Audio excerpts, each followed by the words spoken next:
My thoughts forever tumble forward, bouncing from hope to wish and back to the ethers. Do my thoughts hope? Are my hopes a wish? A wish of formulated ideas sprouted from the gardens of undreamt dreams that become the imagination of a child. Tumble, tumble like a child, soulfully playing with possibilities. My thoughts journey from my heart's eye, fueled my thoughts home, hopes, imagination, words that forever tumble, forever forward, wishing upon planted seeds of imagination's hope. Ladies and gentlemen, welcome to the Inspired Word Cafe.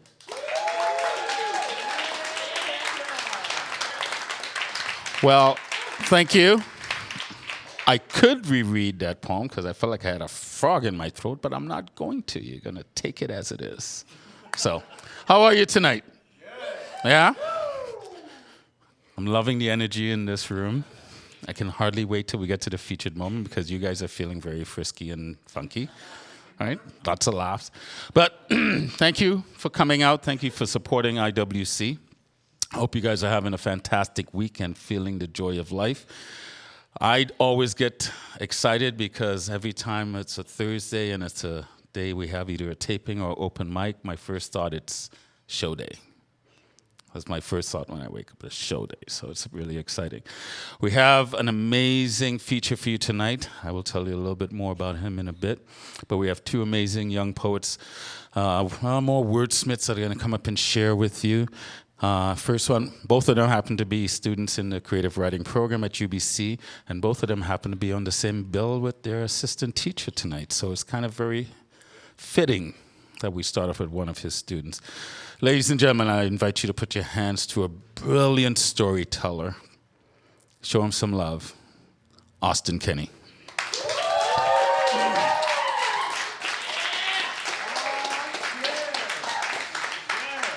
I will be getting a haircut shortly after this, just so everyone knows. So this is an excerpt from a short story I'm working on. It's nonfiction, and this particular part is about the horrifying Greyhound station bathroom. I looked up at myself in the mirror. I was wearing a toque underneath the headphones. It was more comfortable that way. And for an 8-hour-plus bus ride, comfort was king. I had sweatpants beneath my jeans and had layered my hoodies as well. 2 pom-poms hung from my ear flaps of my toque and a third from the top of my head. Beside my volcanic face in the mirror was an open stall door, and I saw that the toilet inside was clogged. That was when it all became clear. This is it. This is what everyone says will happen, even as a really sympathetic or cruel joke. This was the widely known guarantee of the charter bus experience. I was overjoyed. This had been set up to be a pretty boring day, but now I knew this was my excursion to the realm of intrinsic misery and hopelessness. I dried my hands on my pants because the blow dryer was broken and there were no paper towels, and went to take a look in the stalls. Both toilets were clogged. Amazing. The first looked like one of the little dinosaurs from Jurassic Park had built a little nest out of toilet paper. If there was any water in the bowl, it was soaked into the softball-sized round clump. The second toilet had raised water with a turd of considerable girth floating at the top. If there is such a thing as discount paint, it is used to paint the walls of stalls and bus stations. Carved into that paint were messages left, presumably for me, by endless pooping philosophers and possibly 1 or 2 little dinosaurs. The messages ranged from full phrases to random symbols, and each carving differently revealed the multicolored layers of paint beneath the top coat of acne red. I can't describe a single one. I left the bathroom laughing to myself and sat back down. Immediately after, a balding man in his 60s or 70s shuffled by me in an open trench coat. I think his jeans were meant for someone about a half a foot taller, but he solved that problem by scrunching each pant leg up over his shoes, which made it look like he was wearing the same leg warmers as a VCR jazzercise instructor from the 80s. He looked tired, annoyed, and confused all at the same time. I again listened to the public forum. The poor driver was still being grilled for something he wasn't responsible for. These ill-fated, forsaken pilgrims just couldn't accept what reality had presented them with. Their very worlds were in turmoil. I decided to tone them out. I wasn't upset. I knew it was better to have 20 disgruntled passengers instead of 40. So that stems from there was a delay in the bus. Now I have a poem. It's not funny. It's called Black Tar. Black tar, like in my father's lungs. A consolidated darkness lying in a pit. Aphotic, abyssal, toxic. Black tar, like what's swallowed up saber-tooths. It reflects only your face. Fetid, foul, horrid. Black tar, like in the ground at Fort Mac. Conceived from the ghastliest aspects of humanity. Airless, ardent, formless. Black tar, like what slithers out of needles into veins. If you can stand it, stare into it. Permanent, polyglottic, ruminant. Black tar, like what stuck to our chromosomes, grown from those who got lost in their effigies, swathing, suffocating, dissolving. It'll scarf you down if you stay close too long. Thank you.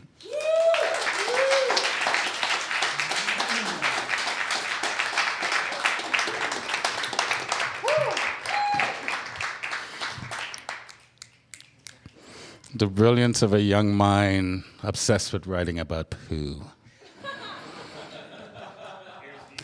But you gotta love creative writing. That's the whole point. It's taking everything, every mundane thing in life and making it creative. I love that. That was good. Well done, young man.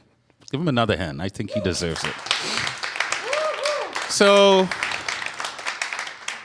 he's one representation of the creative writing program that's at UBCO. Last show we had Arlene, who was part of that. Now the next, I won't call him poet, just wordsmith coming up. It's also part of that program. Young woman that came all the way from Halifax, not to be here, to go to school. So, wouldn't it have been cool if she came all the way to Halifax, from Halifax, just to be at IWC? That'd be really cool. But she's presented before, and both in the open mic and here, and I just love having them. So I think it's brilliant when they show up and sometimes share their creativity that happens to be their assignment. So anyway, ladies and gentlemen, I think you're in for another treat. Brilliant writer, brilliant writer. Put your hands together for Angie Mosher.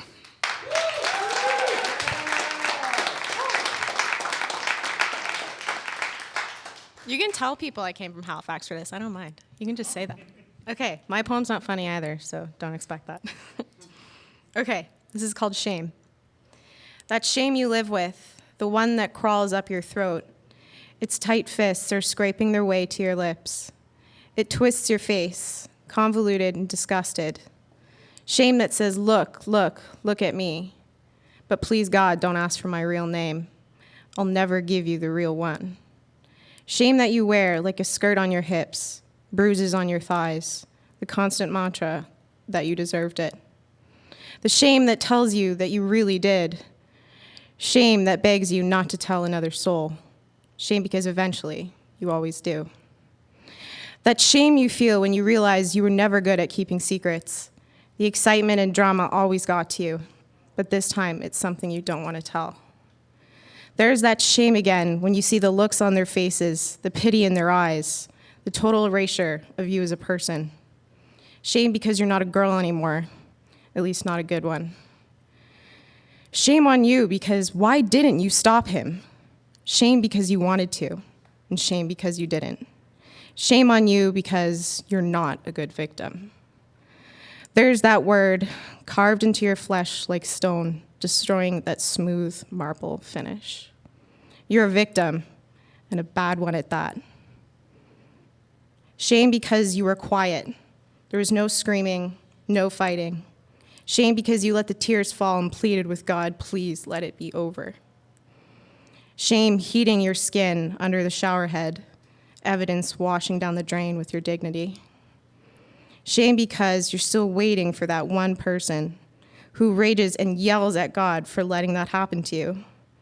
Shame because you know they're never coming. Shame because you have to save yourself, but you keep waiting for someone else. Thank you.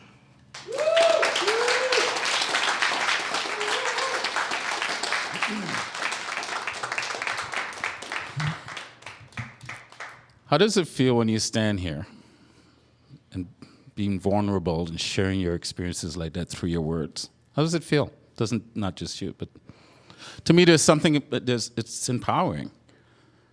Some people would think, oh, people are worried about, there's a power to it when you can share your experiences, because maybe you're not gauging the audience because you're too deep in your performance, but I watch the faces and you see a lot of people going, yeah, I can relate to that. So thank you for sharing. Give her another hand.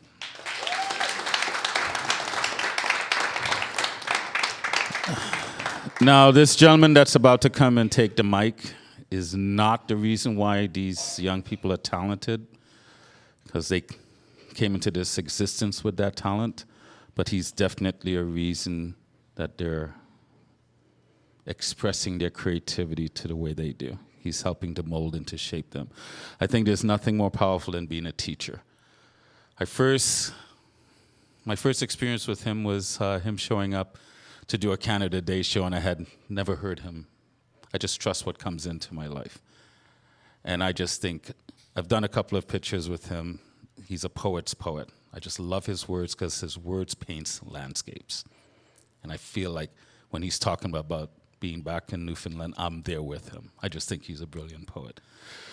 It gives me great pleasure to introduce our feature tonight. A poet, a teacher, Mr. Douglas Walbourne-Gough.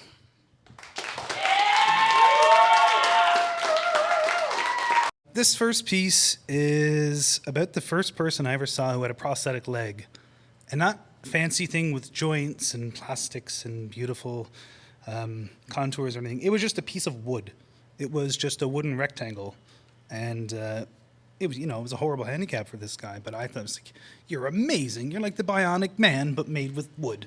And so he was one of my heroes as a kid for some strange reason. Louis lost a leg to the train, climbing coal cars, lobbing the black lumps over his shoulder to be collected and sold uptown. He sits by the tracks, feeling the new leg, this dead tree, firewood, falsehood. He wishes for something, even phantom pain, anything with this scratched out name below his waist. He used to love climbing. He still does. Apple trees, train cars, anything with some small Robin Hood reward. Now it's stairs and hills, the in and out of beds. The only prize is getting used to it. Never got to be the man he'd hoped to. Tall, thin, blue eyes squinting into the sun. Sandy gray hair, brill cream like a 56 Corvette. Always the collared shirt with the top two buttons open, sleeves rolled past the elbow. Pouch of navy cut and Vogue papers in his pocket. Would have driven a Gran Torino, maybe an Olds 442. Would have raced the quarter mile in Stephenville, listening to The Who, a can of Labatt 50 rested in his crotch. Since the leg, he's got a healthy fear of the tracks, and the whole gulch keeps an eye on him. Drives him mental. Every time he hears someone speak of the price of coal, it's all he can do not to retch. So yeah, I got older and realized what happened to Louis, and yeah, he's still my hero, but all right, this little piece is it's just a meditation on how a knife can be such a useful tool, and yet used for such not so useful or very, very malicious things. Fraught. Folded. Slick. Its weight, a comfort against Wi-Fi, modern uselessness. A good knife laughs off plastic cutlery from office-soft retirement parties. Recalls cleaning fish and skinning moose, quietly proving itself. Unfold the blade, relish its click, Slight recoil. Click. Repeat until the motion is familiar as a kiss. Its steel is stainless, nondescript but for one long, wise eye, thinnest of thin-lipped grins. Tongue so sharp it screamed heads clean off in France, split March in half through Caesar's ribs. Burnished handle offers warmth, trust. Lulled by the intimacy of wood, I almost forget. A knife is fraught with urge, at odds with its edge. Oh, thank you.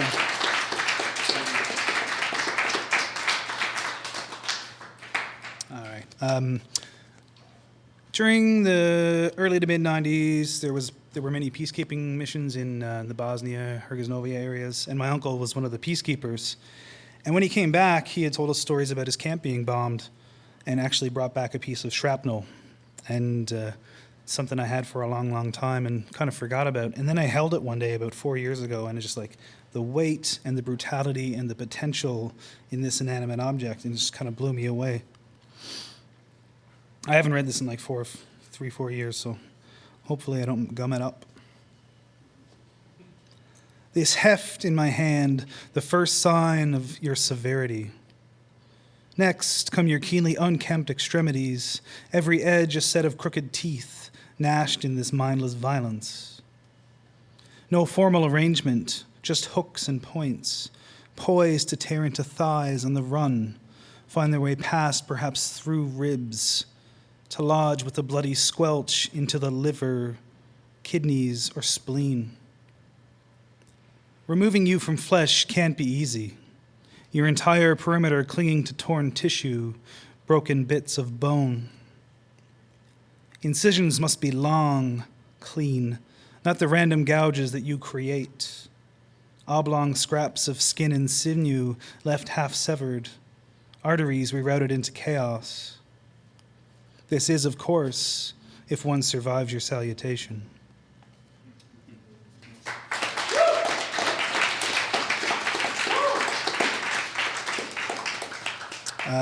All right, this last one, when I was 17, I finished high school. My parents coughed into their hand and said, move out. So, all right, I had $100 and a ride, and it's like my uncle's like, yeah, I can get you a job. And so I got a job in a tool and die press punch factory kind of thing. So just working with steel a lot and working with people who sometimes showed up to work in various states of capability, we'll say. This is called weight. Age-old grease gone sour. The air dense with varsol, sweat, noise. Herculean clunk of steel punched through by 750 tons of machine begetting machine on loop. Think density, heaviness born from dying stars. He worked the punch press, shaved head, shit-eating grin.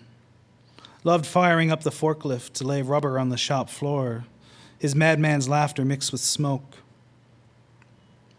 Fridays, boss knocked off at 2, headed to cottage country.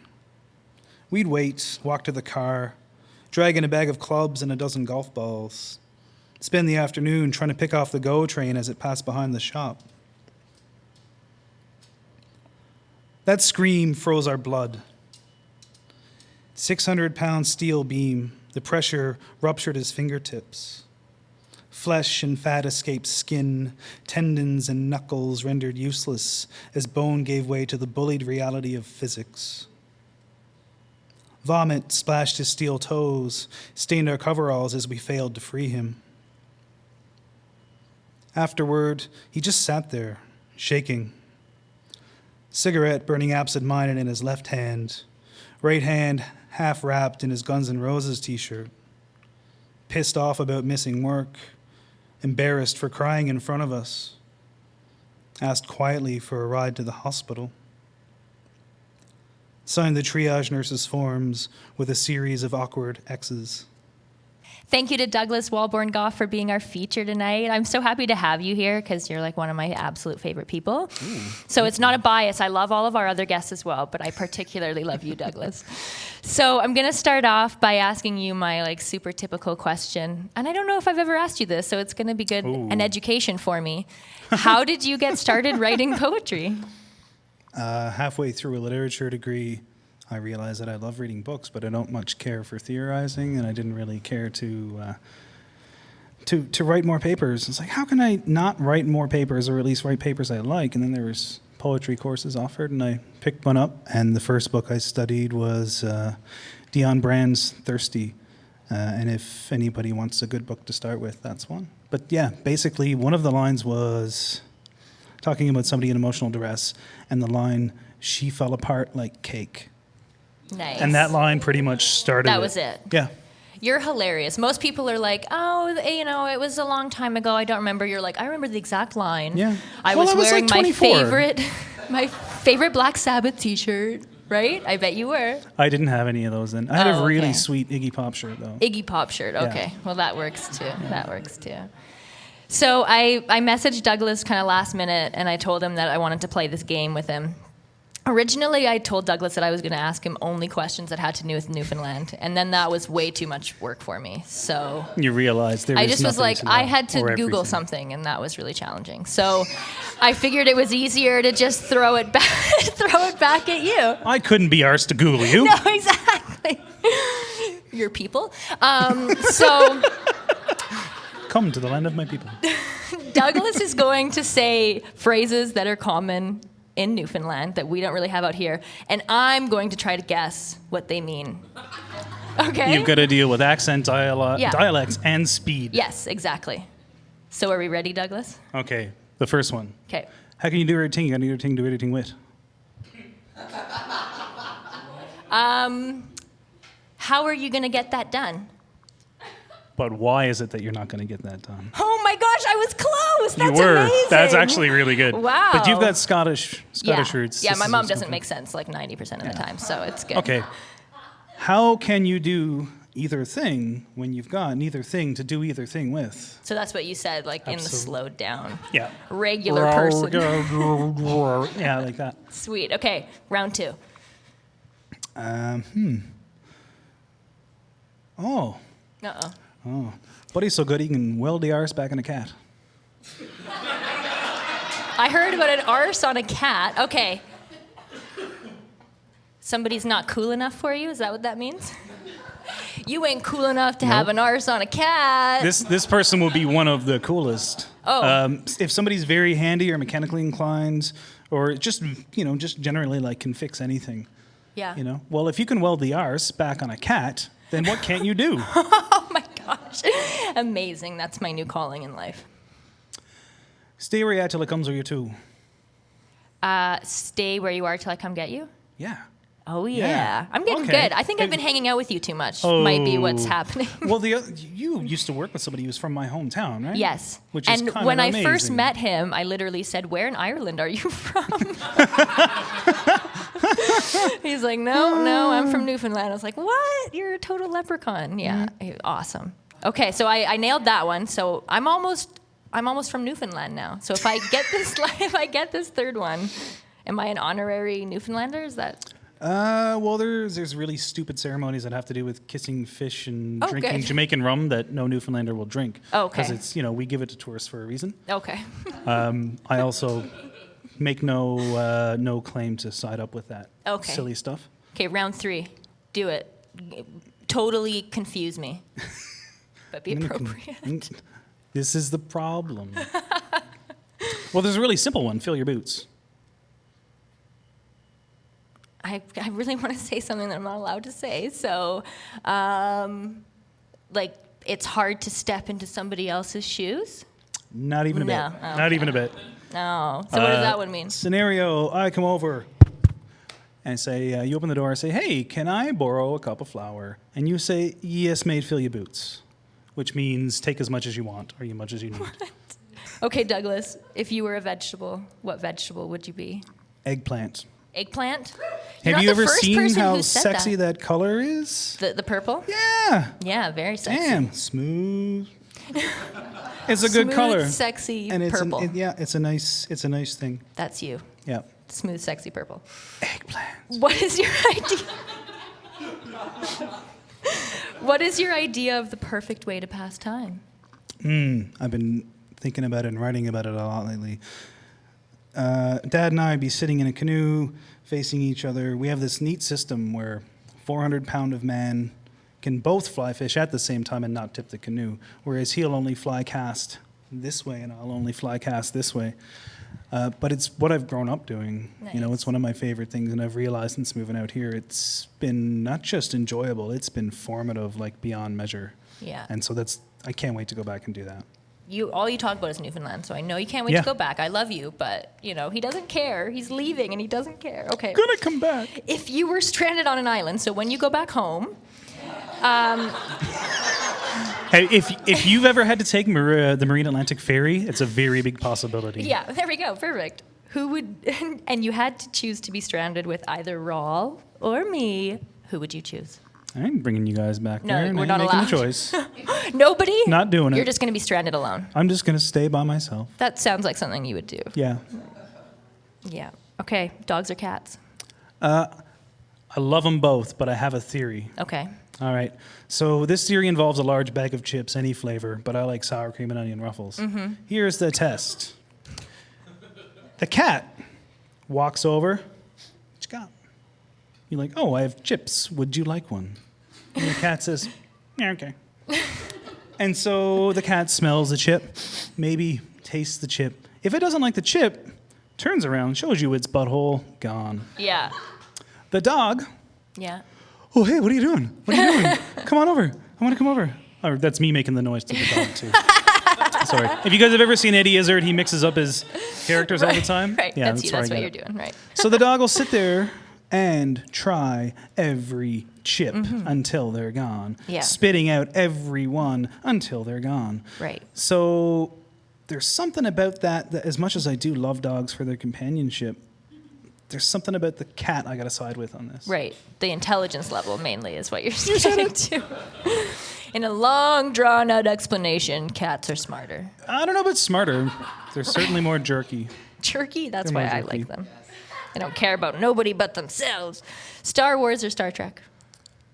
I watched more Star Wars, but only recently. But I did watch a lot of Star Trek TNG growing up. If we can put Patrick Stewart into... I don't think we could modify the movies. Oh, come on. Douglas. And then like the way that Riker only jumps over chairs to sit in them. He's like, I'm going to jump over the back of this chair. Yeah. So you would, not just people, but specific actions. Yeah, you yeah. would- okay. Or C-3PO can only sit in a chair like Riker would. So you want a hybrid, is what you're saying. Tea, Earl Grey, hot. Okay, Douglas, that was my last question for you, and I'm just going to end it on that line because it's amazing. So thank you so much for being our featured artist tonight. Thank you to our two other poets, Angie, Mosher, and Austen, Kenny, wherever you are. There you Mosher. are. Moser. Oh, I'm East so sorry. Coast? I love you. I also want to give a big thanks to all of our crew that do this every single day with us. We've got Greg, who's our producer and director. We've got Dave, who's our sound tech. We've got all of our camera guys. Adam and Mark and Finn, and we have our wonderful floor director, Jessica. So thank you guys for coming, and you can find more of us at inspiredwordcafe.com. Thank you. Woo-hoo.